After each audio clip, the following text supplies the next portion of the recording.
Merci de nous retrouver une fois encore sur Gangan TV dans cette émission Café Débat pour un nouveau numéro, un nouvel invité. Je reçois M. Bahouri, un habitué de cette émission, effectivement. Il est vice-président de l'UFDG en procès, effectivement, avec ce parti et de plus en plus engagé à mobiliser autour de lui des militants de l'UFDG, mais aussi de nouveaux adhérents pour, selon lui, prendre les rênes de ce parti.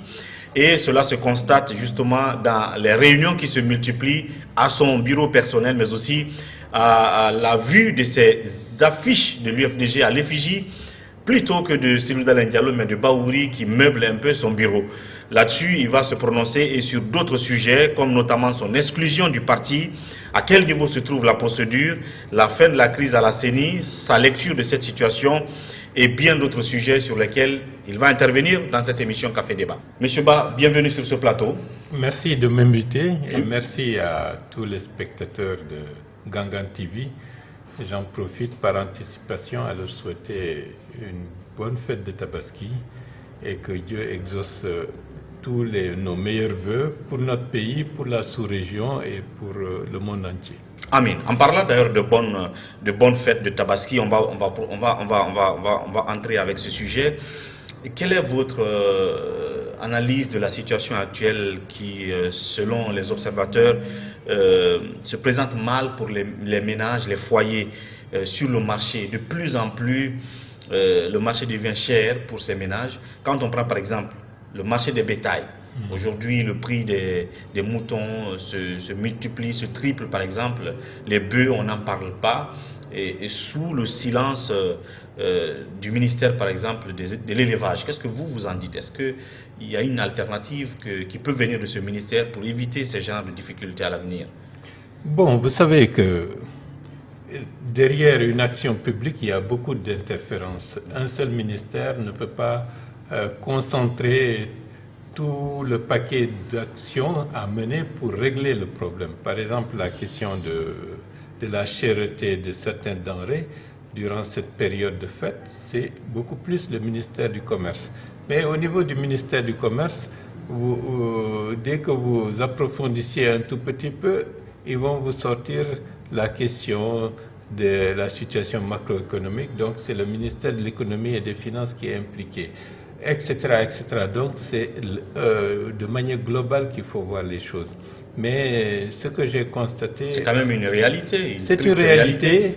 Ça fait que beaucoup de ménages ne peuvent pas immoler de moutons ou de bœufs parce que les prix se trouvent au-delà de leur portée. Bien entendu, il y a beaucoup de choses qui sont au-delà de la portée du citoyen le plus ordinaire, parce qu'avec une inflation qui a fait que le pouvoir d'achat s'est fortement détérioré depuis des années, et puis des revenus qui sont toujours en manque, et puis aussi des conditions de vie qui obligent les pères de famille, les chefs de famille à faire, disons, l'arbitrage entre ce qui est utile et ce qui est transitoire. Ils préfèrent gérer ce qui est essentiel, la nourriture quotidienne, la rentrée des classes, et le loyer, le transport. Donc cette fête de Tabaski vient à une période assez difficile, dans un contexte où, je dois dire, socialement et économiquement, ce n'est pas du tout facile pour la grande majorité des ménages de notre pays.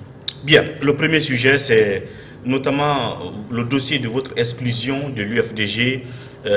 Il n'a pas encore connu son épilogue, sa fin, et donc à chaque occasion, il faut qu'on en parle.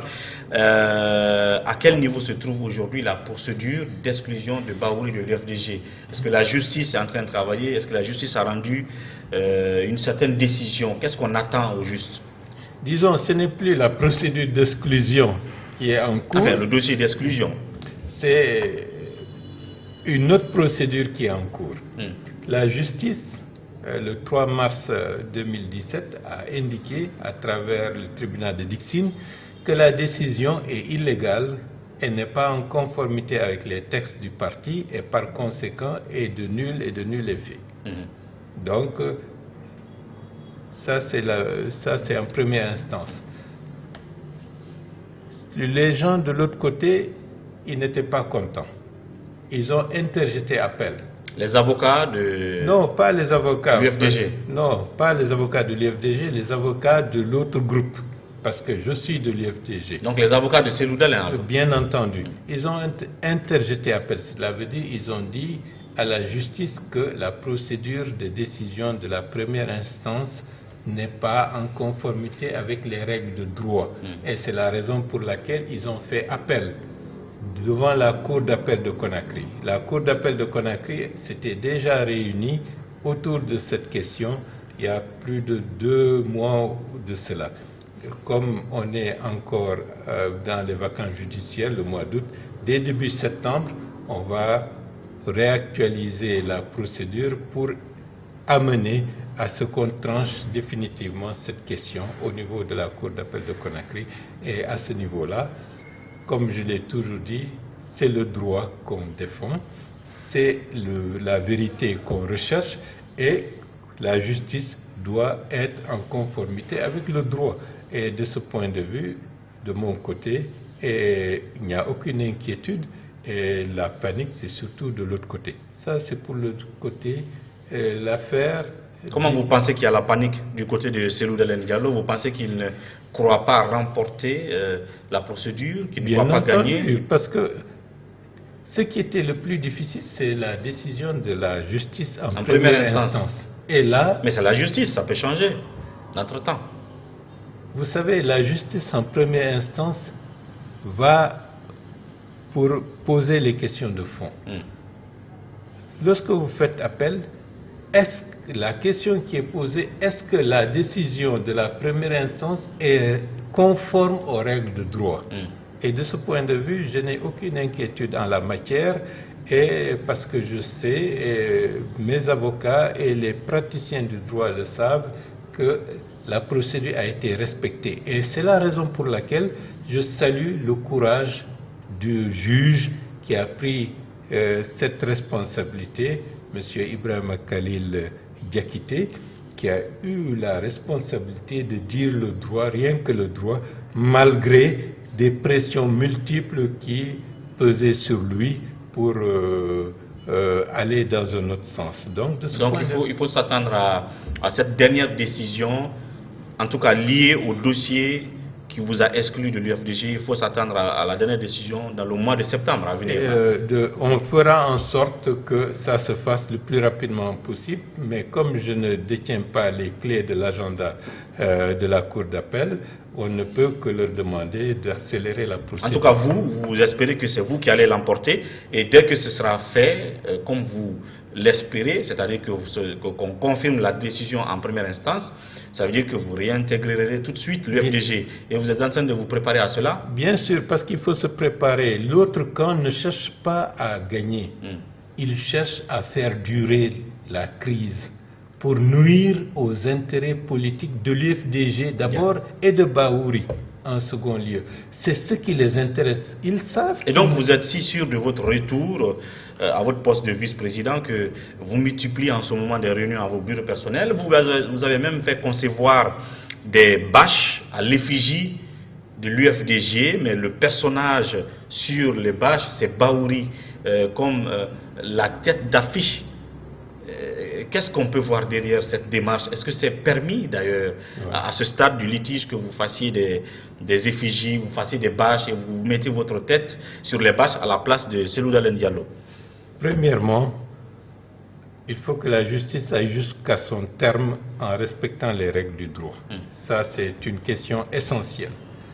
À partir du moment où ceci sera fait, bien sûr, Bahouri sera réintégré de par le droit et de par la légitimité qu'il sera renforcé de réintégrer toutes les instances du parti. Bien. Mais lorsque quelqu'un commet un crime contre le parti, viole les règles pour le mettre simplement à son profit, le retour de Bahouri signifiera qu'il faudra s'asseoir pour répartir et trouver des éléments de règlement de la crise que Cellou Dalein a créée au niveau de l'UFDG. Vous allez le faire éjecter. C'est ça. Donc, ce qui est le plus important, la réunion qui permettra de transcender la crise au niveau de l'UFDG prendra les décisions les plus idoines pour permettre à l'UFDG de sortir de cette période d'impasse qui n'a que trop duré. Donc de ce point de vue-là, c'est ça qui est en cours. Maintenant, de l'autre côté, il y a le 11 septembre, puisque le procès de l'assassinat... Oui, ça arrive, on va en parler, mais je parlais de ce que vous faites actuellement dans vos bureaux. Non, le des bureau réunions avec actuellement... des jeunes, des effigies du parti, mais avec la tête de Bahouri incrustée dessus. Quelle est l'intention derrière tout ça? Non, il y a déjà un mouvement qui soutient les actions de Bahouri. Le mouvement UFDG Renouveau. Bien. Avec des sympathisants, avec des personnes qui sont de l'UFDG ou d'autres qui ne sont pas de l'UFDG. Parce qu'il faut qu'on prépare l'avenir.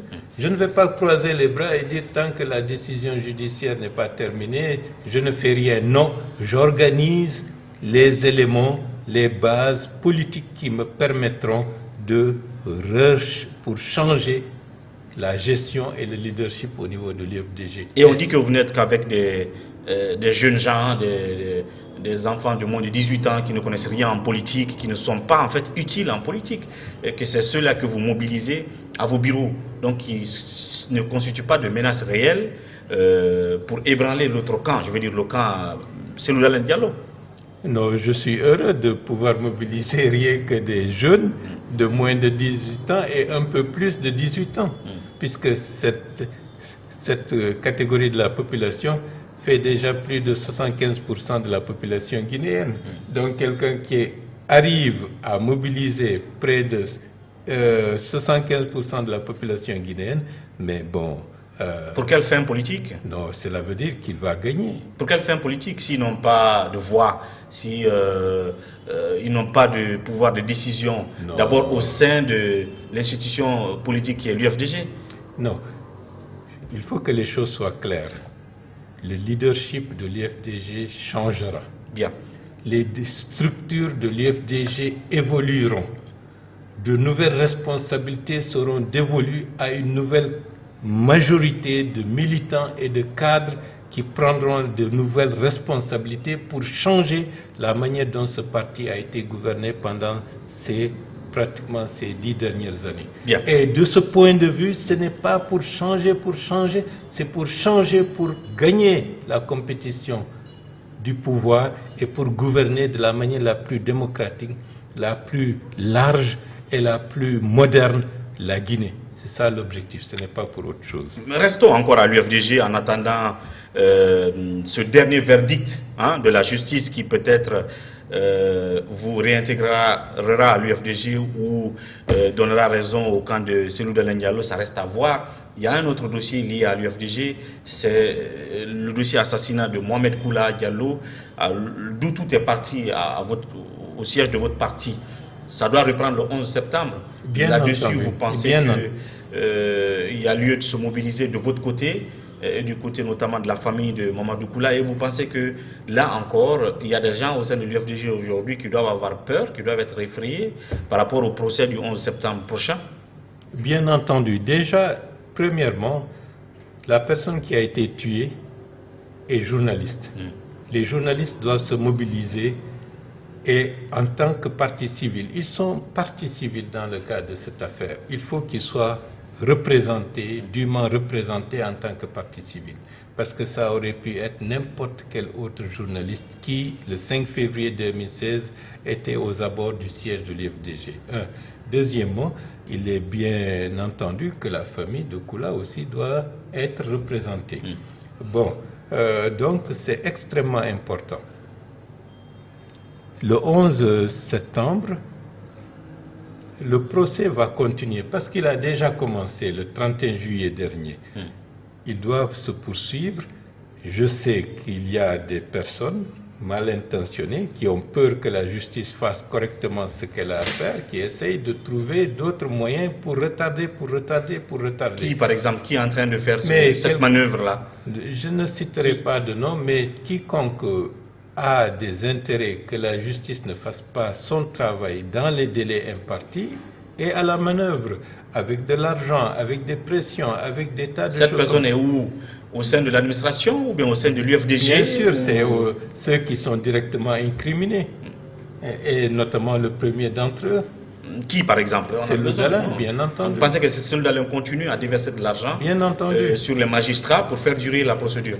De toutes les façons, ils n'ont qu'à prendre l'argent qu'ils vont distribuer à gauche, à droite, mais le procès se tiendra avec la grâce de Dieu. On verra bien ça le 11 septembre. Restons encore à l'UFDG. Vous avez été vice-président de l'UFDG en procès avec le parti, bien entendu. Un procès avec Cellou Dalein. Alors, avec Cellou Dalein. Mais vous êtes de toute façon remplacé en ce moment. Je ne suis pas remplacé. Non, on vous a fait remplacer. Non, c'est une décision. Par Chérif Ba. Attendez. Dans le cadre d'une mauvaise gouvernance, d'une récidive, d'une viol des statuts et des règlements du parti, comment un vice-président qui doit être nommé, élu par un congrès, peut-il être remplacé comme si c'était un décret ministériel ou un décret présidentiel? C'est une absurdité. Et de ce point de vue... Il a été nommé par Cellou. Bien entendu. En attendant que le procès finisse. Oh, mais la règle... Et en attendant notre congrès, bien sûr. La règle veut que dans le cas d'espèce... Que votre chaise reste vide. Soit que ça reste vide, ou qu'un vice-président élu par le Congrès puisse assumer l'intérim.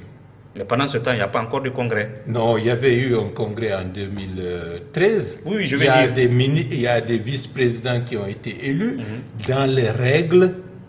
Donc un autre vice-président... Un autre vice-président élu assume l'intérim d'un vice-président qui soit est décédé, soit est absent momentanément. C'est ça ce qui est dit dans les textes de l'UFDG. Bien entendu, et c'est ça les règles de minimum de bonne gouvernance. Bien. Mais comme on est dans une gouvernance qui ne respecte aucune règle, c'est ce que nous constatons. Bien, ma question c'est... Mais je dois dire que de ce point de vue, je n'ai pas d'inquiétude.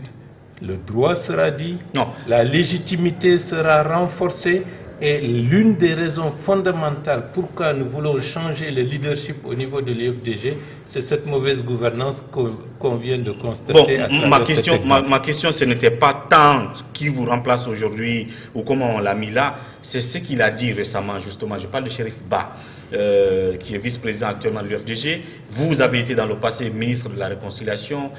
La dernière fois qu'ils ont fait cette manifestation à Kagbele, au siège de Madou Silla, où M. Chérif Ba a dit qu'Alpha Condé a fait exclure de l'administration guinéenne des milliers de Peuls.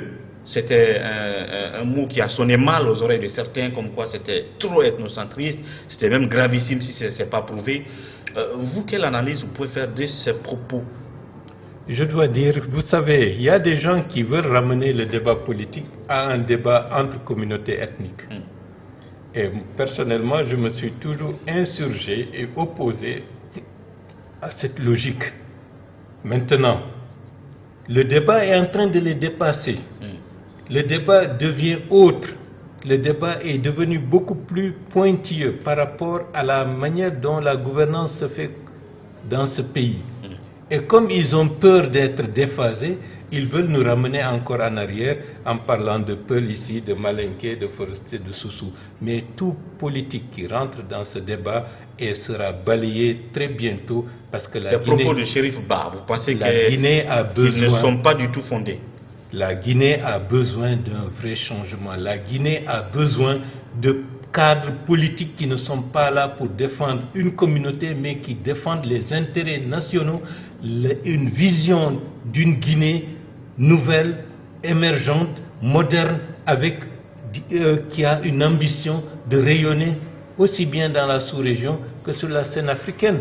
À partir de ce moment-là, on n'a que faire que tel est Peul, que tel est Soussou, Malinké, Forestier. On doit avoir besoin des meilleurs fils de ce pays et des meilleures filles de ce pays. En conséquence, comment vous qualifiez ces propos de Chérif Ba alors? Donc, c'est pour dire que c'est des gens qui sont dans le passé et qui veulent ramener toujours des débats qui ne peuvent pas faire avancer la Guinée sur le devant de la scène. Et donc, c'est une classe politique qui représente l'ancien cycle qui est totalement dépassé. Et moi, j'œuvre pour qu'un nouveau cycle politique différent du cycle politique qui a gangréné la Guinée depuis l'indépendance jusqu'à ces 60 années d'indépendance que nous avons, puisse être dépassée par ce que nous sommes en train de prôner. Bien. Et passons donc à un autre sujet, la fin de la crise au sein de la CENI, puisque vous dites que malgré que vous êtes en procès avec Cellou Dalein Diallo, vous êtes en train de travailler à présenter des candidatures, à manager des candidatures des jeunes au compte de l'UFDG. Attendons. L'UFDG renouveau dans Voilà, le contexte annuel, dans le contexte actuel. Si les élections. Au cas où, d'ici les prochaines élections communales, si la question du leadership de l'UFDG est réglée, à ce moment-là, en tant que président de l'UFDG, je prônerai la politique. Ou en tant que vice-président réintégré. En tant que président de l'UFDG. Vous ne voulez plus réintégrer l'UFDG en tant que vice-président? En tant que président de l'UFDG, je prônerai une politique d'ouverture, une politique qui mette en avant de nouvelles forces jeunes, dynamiques, modernes et qui soient bien encadrées pour assumer. Vous ne voulez plus réintégrer le parti en tant que vice-président, vous voulez réintégrer en tant que président. C'est ça votre ambition? De toutes les façons, Bahouri a été premier vice-président de l'UFDG.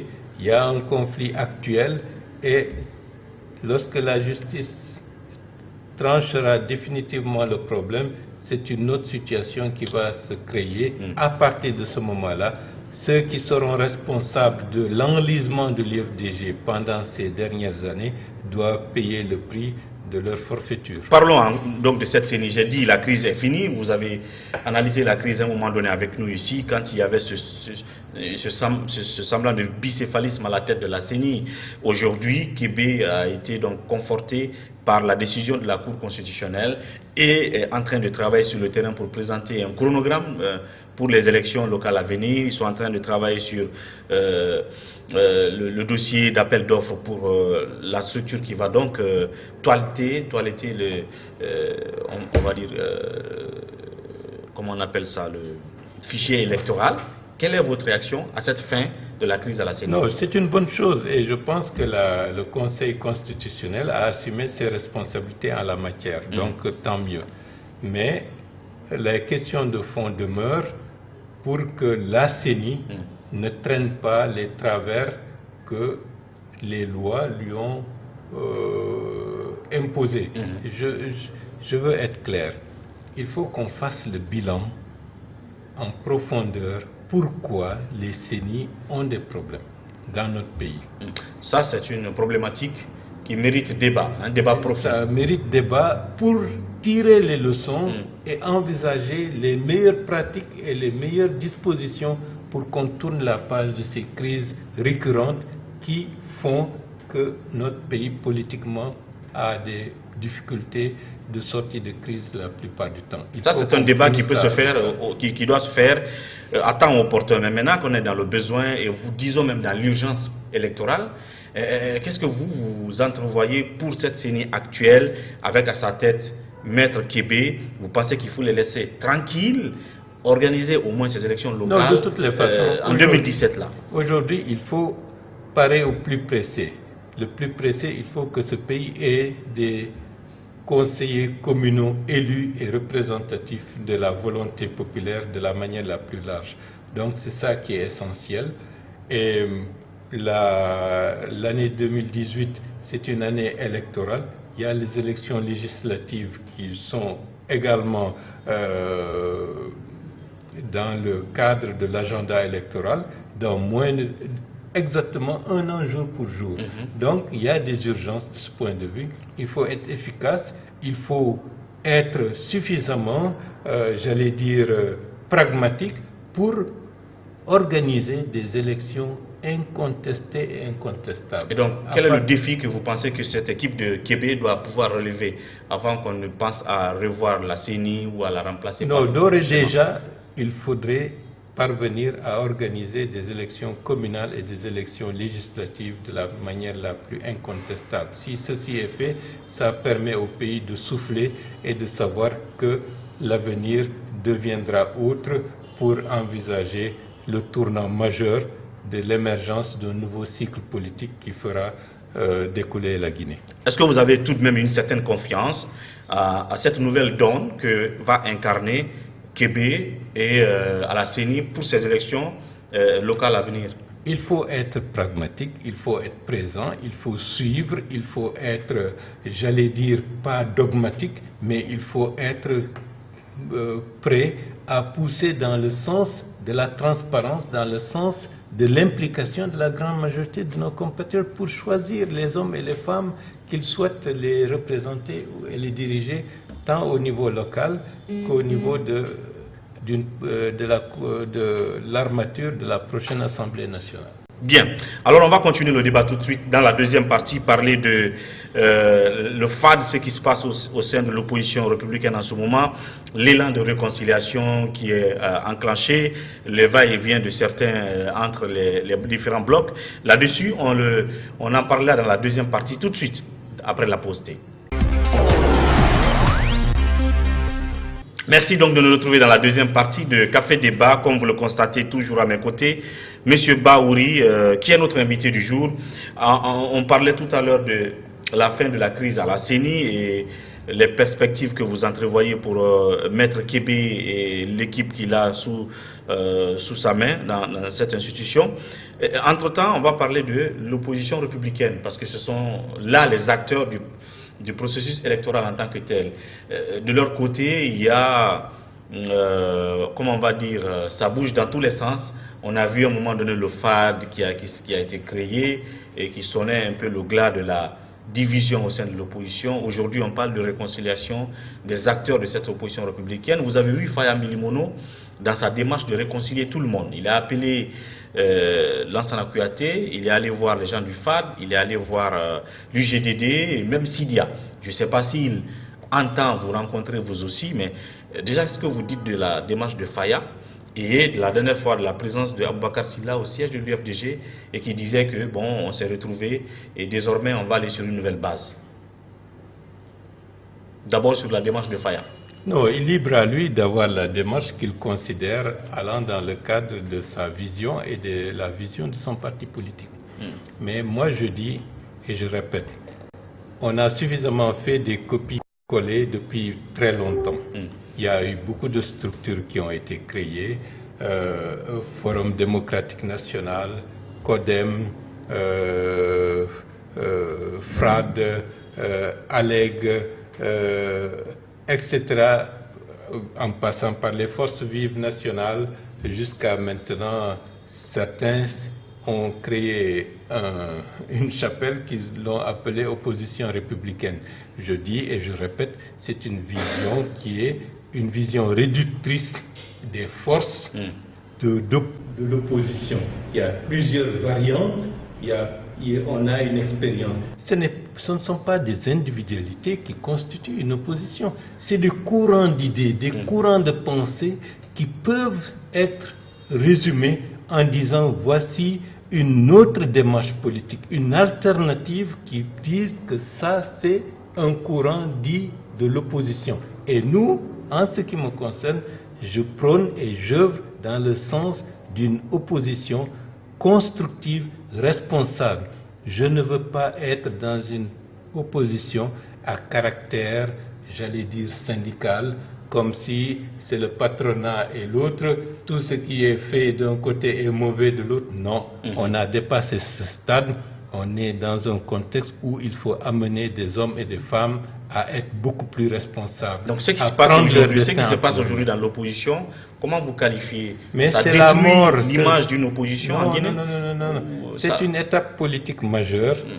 Après l'élection présidentielle de 2015, j'avais dit on assiste à la mort d'une certaine forme d'opposition. Et ce que nous constatons aujourd'hui, vous savez... Et la confirmation de la règle. La confirmation, ça s'agite, ça gesticule, mais on est progressivement vers la disparition d'une certaine forme d'action politique au profit d'une autre beaucoup plus responsable et conséquente et qui doit être plus ouverte parce que les clivages qui ont été mis en place, notamment les clivages ethnocentriques, vont être dépassés. Deuxièmement, les clivages entre individus, où tel tant que c'est elle qui est président de la République, il estime qu'il a occupé le fauteuil que lui-même était mieux censé occuper. Tout cela devra être dépassé. Nous sommes dans un contexte où le pays a besoin d'une rénovation en profondeur, de changement. Changement ne veut pas dire on remplace des hommes, mais on change la manière dont le pays est gouverné parce que nous avons des urgences. Nos jeunes ont besoin du travail. Nos jeunes sont en train d'aller vers le Sahara et autres. On en a assez de les voir partir. Il faut répondre à toutes ces questions. Donc il faut des gens avec une autre façon de faire pour apporter des solutions aux problèmes que les gens connaissent. Et c'est la raison pour laquelle... Pendant ce temps, ces mêmes acteurs sont là, Sénou Dalein est là, Faya est là, mais il y a d'autres acteurs. Lansana Kouyaté est là, vous êtes là, si vous voulez être dans l'opposition, il faut que vous conjuguiez avec les mêmes acteurs. Ça, c'est une opposition. Sénou Dalein Diallo aujourd'hui incarne légalement d'ailleurs, c'est pourquoi on l'a choisi comme chef de file de l'opposition guinéenne. Alors, il a tout de même un défi peut-être de mobiliser tous ces gens autour de lui, non, pour avoir une opposition forte à l'horizon 2020 pour une alternance, si c'est la même alternance que vous souhaitez aussi pour le pays. On ne souhaite pas la même alternance. Il y a certains qui rêvent de ramener la Guinée là où elle était il y a 20 ans. Non, ça dépend de ce qu'ils feront de la Guinée quand il y aura alternance. Je veux dire, vous souhaitez tous une alternance en 2020. Pour ça, il faut une opposition forte. Chacun... Et quelqu'un doit être au centre de cette opposition, c'est Sénou Dalein Diallo. Qu'est-ce qu'il doit faire selon vous? Mais vous croyez que c'est toujours le soleil est toujours à la même place dans une journée? Ah, mais ça veut dire quoi? Ça veut dire que les choses bougent, que les choses changent. Hier, vous pouvez être au zénith, sous le soleil au-dessus de votre tête, et après, le soleil est au couchant. À partir de ce moment-là, vous n'êtes plus à la lumière, vous êtes dans l'ombre. Il faut savoir partir au moment où il le faut. Et ça, vous dites à qui à tout le monde. À tout le monde. Donc aujourd'hui, une fois encore, vous pensez que cette opposition est complètement en déconfiture. Et comment vous pensez qu'on doit la reconstruire alors? Non, il y a une autre manière de faire la politique qu'il faut faire émerger. Cette politique de division ne peut pas amener la Guinée à sortir des problèmes de sous-développement. Il faut amener des politiques qui fassent converger les Guinéens vers des objectifs communs et utiles à tous. Et ceux qui sont devant les projecteurs aujourd'hui ne font pas cela? C'est à la population de juger. Bien. Alors on va passer à ce sujet. Je le disais tout à l'heure, les décrets à polémique du président de la République. Jamais on a connu une sorte de tollé derrière un décret que cette fois-ci, quand Alpha Condé décide, bien entendu, dans l'exercice de son pouvoir discrétionnaire et sacré, de nommer un ministre, mais de faire revenir deux ministres qui avaient déjà été aux affaires, qui, selon les observateurs, ont montré leurs limites, mais en faisant partir, entre autres, un qui a marqué l'opinion dans le sens du travail qu'il a fait. Je parle de Siaka Bari. Pour ceux qui ont été recyclés de Bantamasso et de Ibrahima Kourouma. Est-ce que vous avez eu un regard assez particulier sur ces décrets et la réaction qu'il y a eu dans l'opinion? Bon, moi je considère en tant que responsable politique, le président de la République et son Premier ministre sont les seuls responsables de la composition du gouvernement. Et la Constitution le leur accorde, et en conséquence, s'ils jugent qu'il est nécessaire de faire des modifications ou des changements, c'est tout à fait normal. Oui. Et les politiques que les ministres mènent ne sont pas des politiques d'un ministre, ce sont les politiques du gouvernement. Donc, de ce point de vue, je pense qu'il y a une fausse, disons, polémique qui a été créée, parce que très souvent dans notre pays, malheureusement, on personnalise les débats politiques. Et oui, mais ce que je ne comprends pas, c'est que M. Baouri a l'habitude de dire qu'il ne faut pas toujours s'attaquer aux individus. Effectivement, quand on a un problème en face, et le problème que nous avons en face chez nous, c'est la mauvaise gouvernance, c'est l'enrichissement illicite, c'est le vol des deniers publics. Bref, cette mauvaise gouvernance-là est due donc à une mauvaise politique.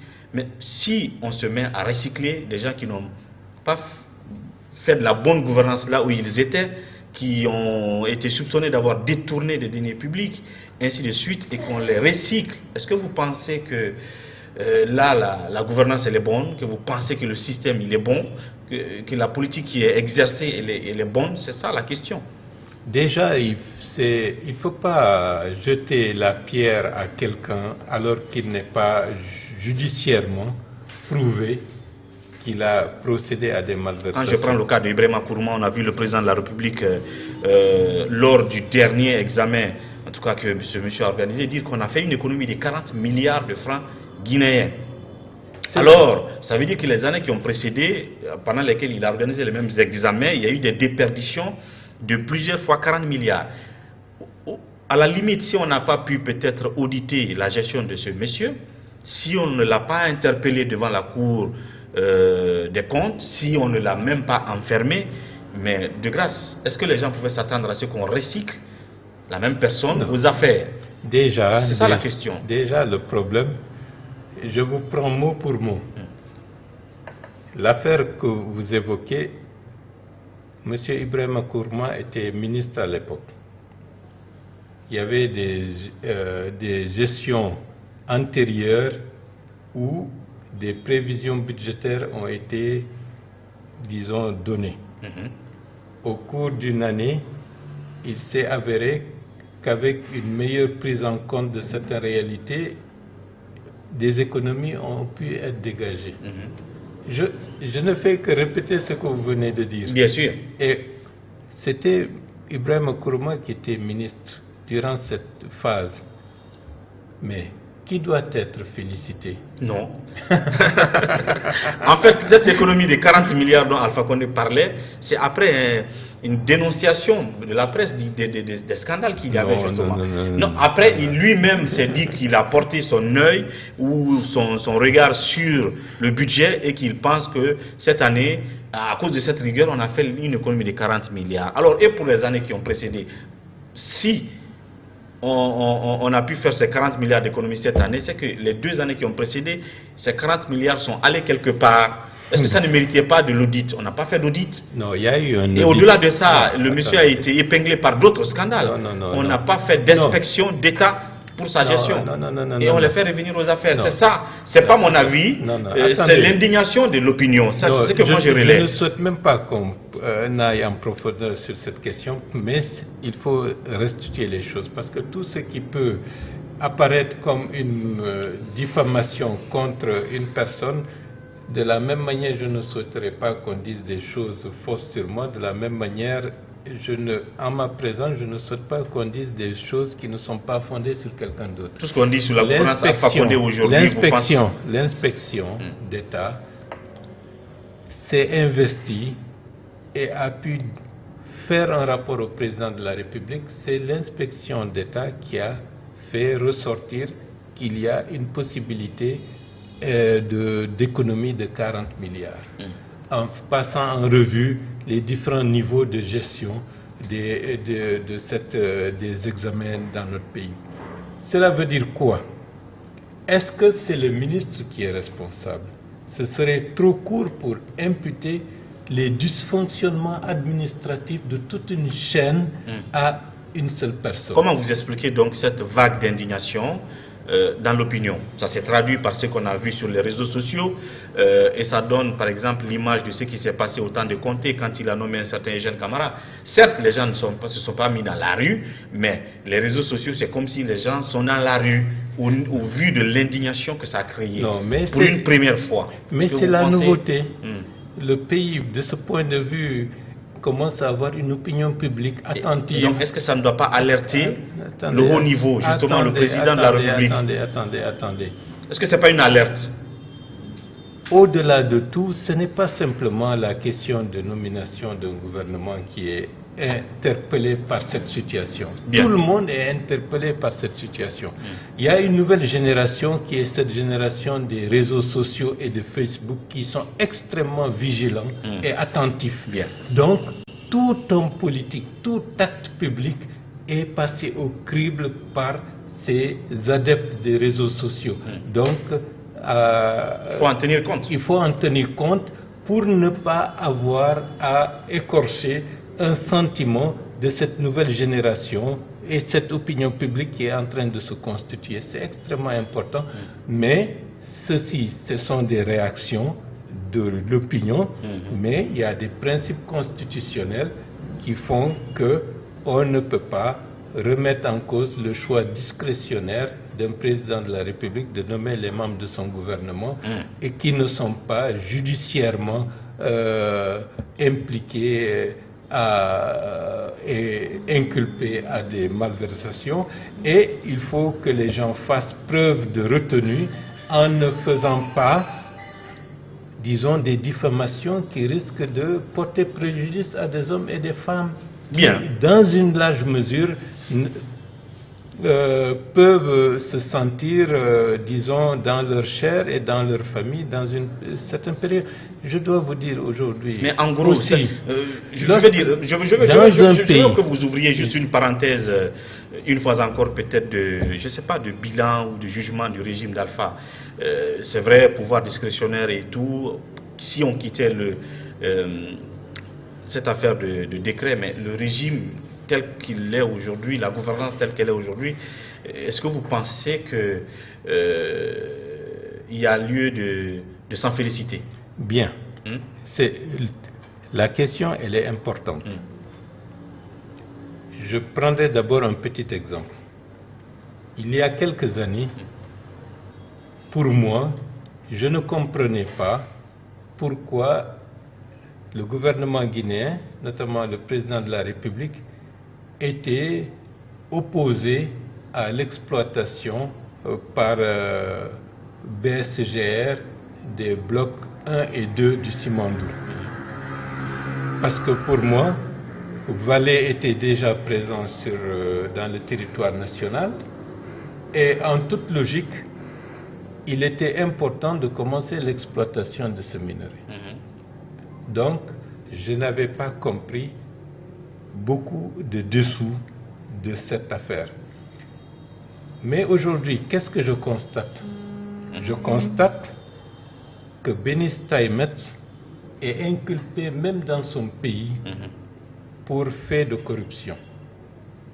Ce n'est pas la Guinée qui a une puissance et une influence jusqu'à amener la justice israélienne à inculper Bénis Taïmet. Qu'est-ce qu'on doit comprendre par là?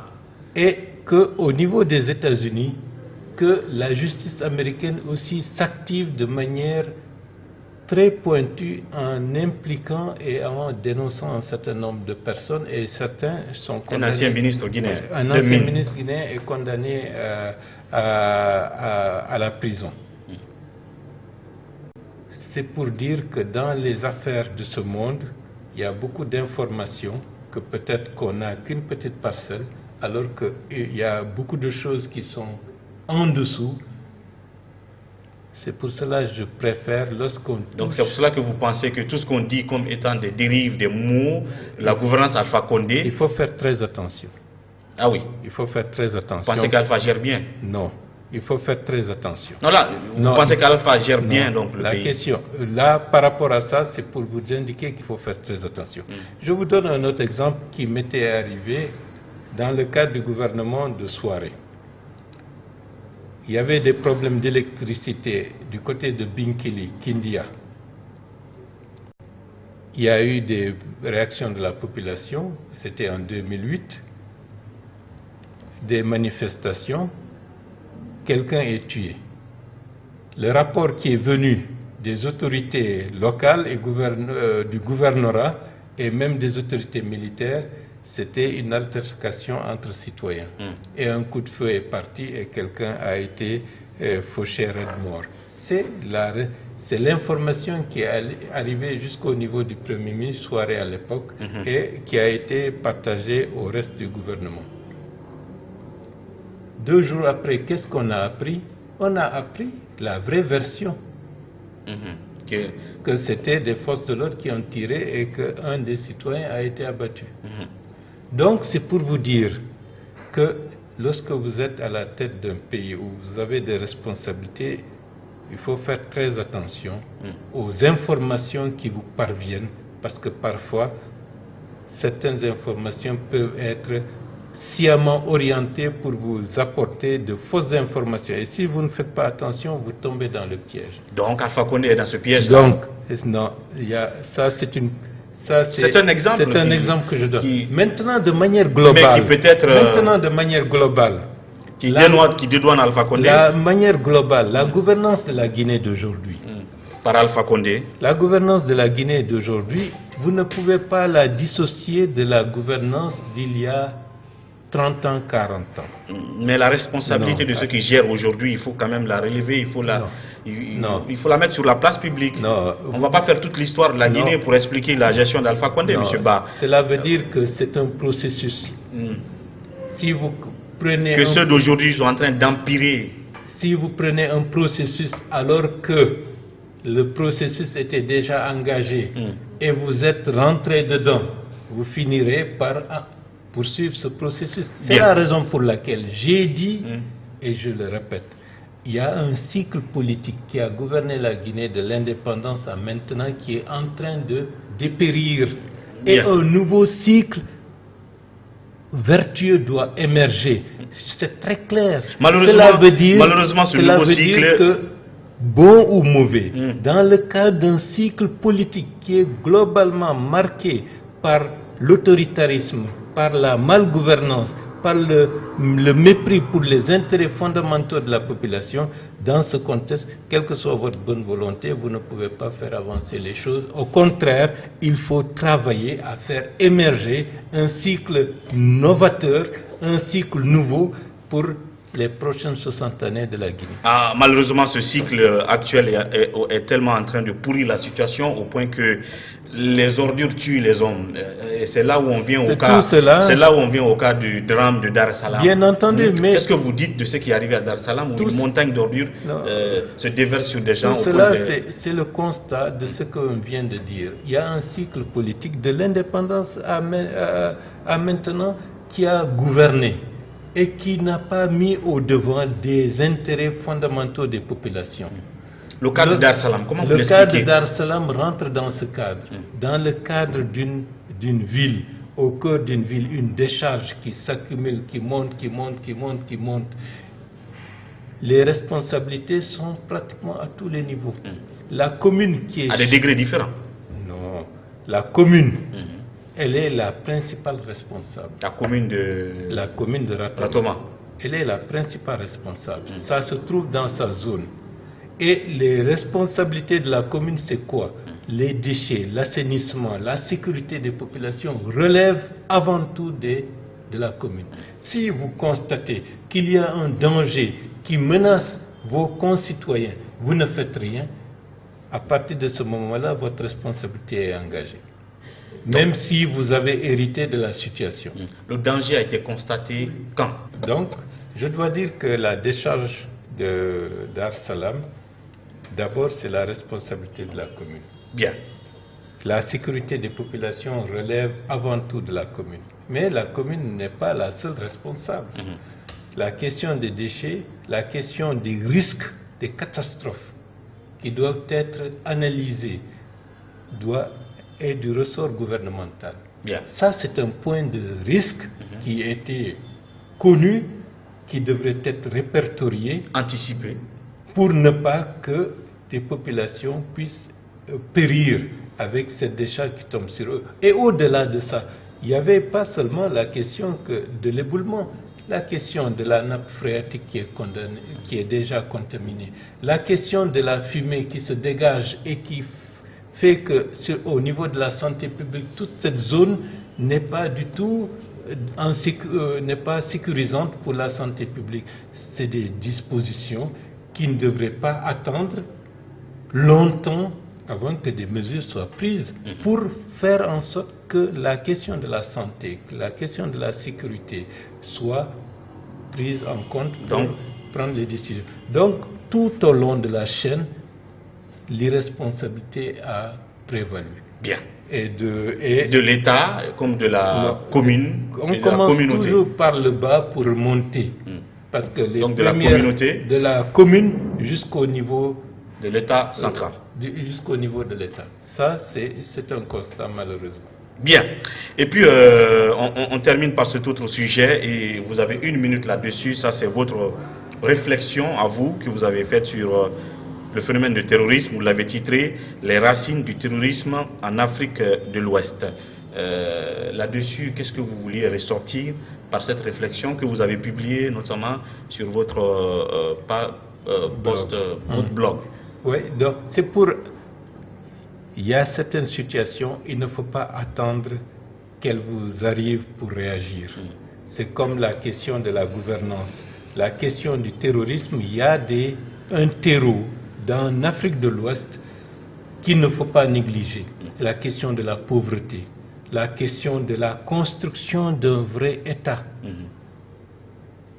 Nous avons des États qui ne correspondent pas aux attentes et aux besoins fondamentaux des populations. Donc, il ne faut pas s'attendre à ce que ces États, que les sociologues indiquent comme des États à caractère néo-patrimonial, c'est-à-dire que ceux qui arrivent au pouvoir ne cherchent qu'à se remplir les poches au détriment des intérêts de la population, puissent nous apporter le bien-être et satisfaire les intérêts les plus larges des populations. Donc si on rêve de ça, on se trompe. Bien. Donc il faudrait changer de paradigme, changer la manière de concevoir nos puissances publiques, réorganiser les structures étatiques et les institutions pour que ces institutions répondent avant tout aux besoins fondamentaux des populations. Si vous mettez ça en avant que la décharge de Dar Salam soit à ce niveau-là, la question de la sécurité, la question de la santé publique aurait exigé qu'on dégage la décharge ou que cette zone soit considérée comme zone non constructible. De même, si on en fait pour la bonne gouvernance des États, on serait épargné de ces menaces terroristes, de ces radicalisations. Parce que la radicalisation est due au fait qu'une grande majorité des populations se sentent abandonnées. L'État n'est là que pour les réprimer, l'État n'est pas là pour apporter la solidarité nécessaire, indispensable, pour montrer que nous appartenons tous à cet État en tant que citoyen. Et donc, de ce point de vue, il ne faut pas être étonné que des jeunes désœuvrés, manquent de perspectives, soient récupérés par des aventuriers qui les mènent dans des voies où c'est plus une dérive qu'une solution. Pardon. De la même manière, nos jeunes qui quittent notre pays pour aller traverser le Sahara, la Méditerranée, pour chercher l'Eldorado ailleurs, c'est le même réflexe. Beaucoup d'entre eux meurent, alors qu'on a dans notre pays, en Afrique de l'Ouest, dans cette Guinée, tout ce qu'il faut pour avoir des atouts, pour avoir un développement endogène qui va satisfaire aussi bien les intérêts des Guinéens que les intérêts des populations environnantes. Le pari est possible et c'est la raison pour laquelle je dis qu'il ne faut pas désespérer, mais il faut de l'effort, il faut changer la manière dont nous pensons les choses et refuser d'être embarqués dans des querelles inutiles entre des individualités, aussi brillantes soient-elles. Il faut changer de ce point de vue. Donc les racines de ce phénomène de terrorisme en Afrique de l'Est aujourd'hui se trouvent notamment dans cette mauvaise gouvernance, dans l'État qui ne vient pas en aide aux populations mais qui la réprime, ainsi de suite, et bien d'autres causes qu'on peut trouver à ce phénomène, qui a donc un peu de bon chemin devant lui si ces racines-là ne sont pas changées. Merci, M. Bao, d'être passé dans cette émission. À très bientôt. Merci beaucoup. À vous, merci de votre patience et de votre fidélité, et on se dit à très vite pour un autre numéro de Café Débat. D'ici là, on vous souhaite une très bonne fête de Tabaski et à très bientôt.